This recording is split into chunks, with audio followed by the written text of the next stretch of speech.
ओम श्री परमात्मने नमः। ओम श्री गुरुवे नमः। अथ चतुर्दशोऽध्यायः। श्लोक नंबर 13। ये श्लोक है अप्रकाशो प्रवृत्तिश्च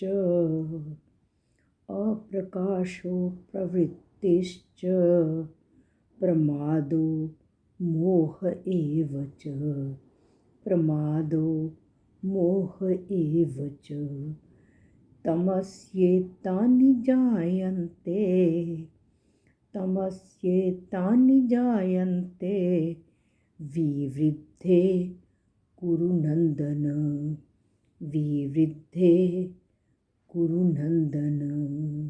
एक बार फिर बोलती हूँ। अप्रकाशो प्रवृत्तिश्च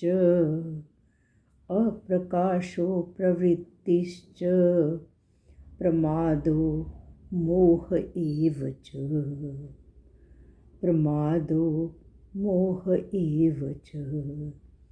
तमस्येतानि जायन्ते विवृद्धे कुरु नंदन। इसमें जो फर्स्ट पार्ट में कहा है अप्रकाशो प्रवृत्तिश्च, अप्रकाशो के बाद एस साइलेंट है। ये शब्द है अप्रकाश प्लस अप्रवृत्ति। प्रवृत्ति का मतलब किसी कार्य में प्रवृत्त होना, अप्रवृत्ति किसी भी कार्य में प्रवृत्त ना होना। और इस श्लोक में बढ़े हुए तमोगुण के लक्षण बताए गए हैं। बढ़े हुए तमोगुण के लक्षण कहा है कुरु नंदन। फोर्थ पार्ट में कुरु नंदन, हे कुंती पुत्र नंदन, हे कुंती पुत्र अर्जुन, तमस्येतानि, तमसी प्लस एतानि, तमसी तमोगुण के, एतानि ये वृत्तियाँ, तमसी विवृद्धे बढ़ने पर, तमोगुण के बढ़ने पर, अप्रकाश अप्रवृत्ति च प्रमादः, च अर्थात और, प्रमाद च तथा, मोह एतानि एव जायन्ते ये वृत्तियाँ भी पैदा होती हैं। कहा है हे कुरु नंदन, तमोगुण के बढ़ने पर अप्रकाश, अप्रवृत्ति, प्रमाद और मोह ये वृत्तियाँ पैदा हो जाती हैं। अप्रकाश क्या है? प्रकाश का मतलब निर्मलता, स्वच्छता। अप्रकाश स्वच्छता ना रहना। सत्वगुण की वृत्ति जो प्रकाश है उसको दबाकर जब तमोगुण बढ़ता है तब इंद्रियां और अंतःकरण में स्वच्छता नहीं रहती और उनमें इंद्रियां और अंतःकरण में समझने की भी शक्ति नहीं रहती तमोगुण के बढ़ने पर, और कोई नया भी विवेक पैदा नहीं होता। इसे कहा गया है अप्रकाश।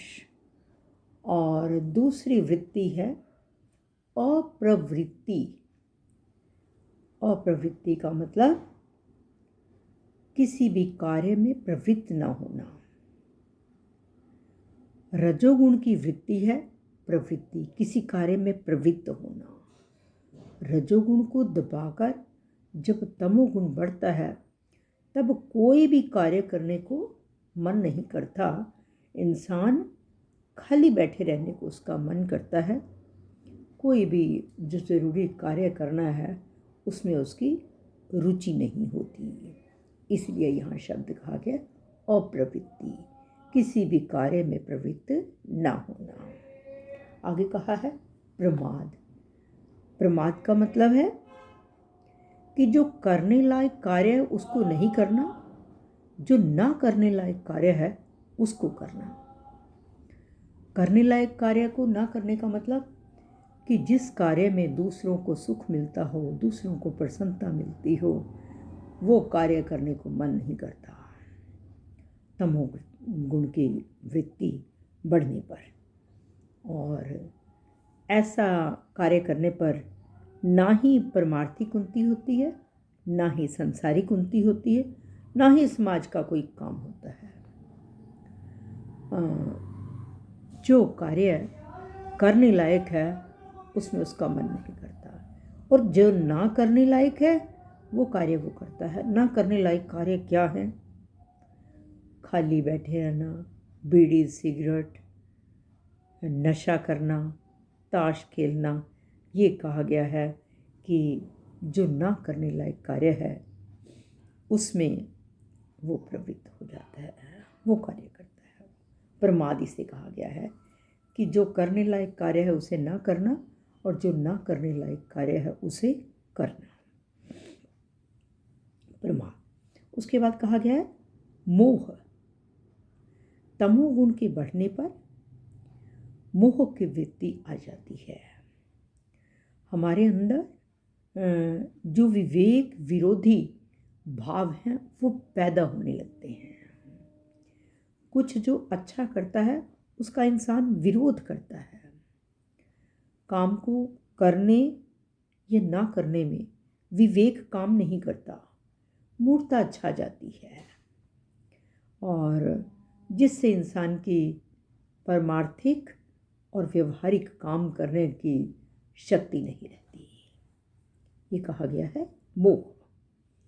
और इसके अतिरिक्त अत्यधिक नींद लेना और जीवन का समय खाली बैठे निकाल देना,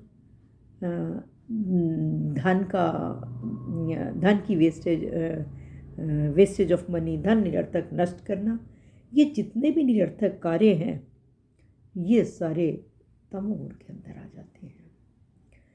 और ये सारे जो हैं जिसमें अप्रकाश, अप्रवृत्ति, प्रमाद और मोह, ये तमोगुण के लक्षण हैं। जब ये दिखाई दें तो हमें समझना चाहिए कि तमोगुण बढ़ा हुआ है। ये सत्व, रज, तम, ये तीनों गुण सूक्ष्म होने के कारण इंद्रियों से परे हैं। ये इंद्रियों और अंतःकरण के विषय नहीं है। ये तीनों गुण हमें साक्षात दिखने में नहीं आते, इनके स्वरूप का हमें ज्ञान नहीं होता। इन गुणों का ज्ञान, इन गुणों की पहचान इनकी वृत्तियों से होती है।